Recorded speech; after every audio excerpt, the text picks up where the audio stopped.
What place is this? 呢度係邊度？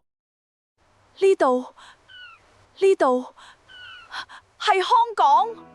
據說19世紀英軍入侵香港，並喺赤柱一帶登陸嘅時候，揾咗一名叫陳群嘅女原居民帶路。行經香港仔嘅時候，英兵問陳群呢個地方叫乜嘢名？陳群以疍家口音回答呢個地方叫香港。亦都有另外一個傳聞話陳群係以客家口音回答。但係無論係疍家定係客家，最終嘅結果都係讓英軍以為香港係指成個港島，於是將成個島叫做香港島。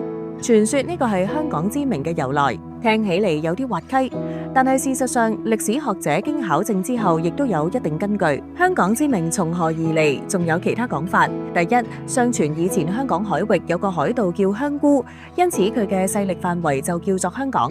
第二個講法源自於昔日香港嘅香木業，喺16至17世紀嘅時候，香港係管香同香木嘅集散地，而且定期有運香船往來廣州，成個港口都充滿住香味，因此呢個地方稱為香港，意思係芬香嘅港口，非常有詩意。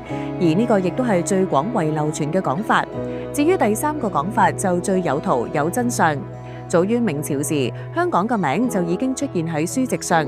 明代粵大記刊載嘅廣東沿海圖就清楚標示出港島南邊有一個叫香港嘅地方，即係現今香港仔一帶。而開頭所講英兵同陳群一場美麗嘅誤會，英兵誤將香港仔嘅本名香港當成成個港島嘅名，導致後來避免混淆，喺香港後面加上仔字，即小香港嘅意思。雖然香港仔個名好似被降級一樣，但係無損佢長久以嚟喺水上文化傳承同保育方面嘅影響力。香港仔係港島其中一個避風塘所在地，唔少漁船都會停泊於此，變成水上人嘅聚居之地。好多遊客到香港仔，除咗品嘗美味嘅海鮮之外，仲會登上住家艇參觀以前水上人居所，親身體驗海上生活。避風塘內更加不時有賣粉麵嘅小船出沒，買碗湯粉，再到岸邊吹住海風品嘗，別有一番風味。不過想要食到隱藏版美食，要講運氣，因為賣粉麵嘅艇家並非每日都開工。